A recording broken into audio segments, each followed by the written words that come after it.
ناظرین، خولی بن یزید وہ بدبخت انسان تھا جس نے امام علی مقام کے سر انور کو جسم اقدس سے جدا کیا تھا۔ مختار ثقفی نے اپنے کوتوال ابو عمرہ کو چند سپاہیوں کے ساتھ اس کی گرفتاری کے لیے بھیجا۔ ان لوگوں نے آ کر خولی کے گھر کو گھیر لیا۔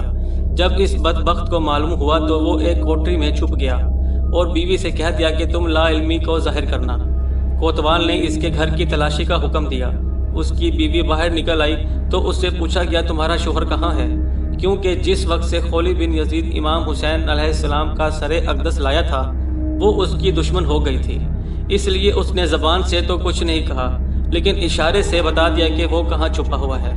سپاہی اس مقام پر پہنچے تو دیکھا کہ خولی بن یزید سر پر ایک ٹوکرا رکھے ہوئے زمین سے چپکا ہوا ہے۔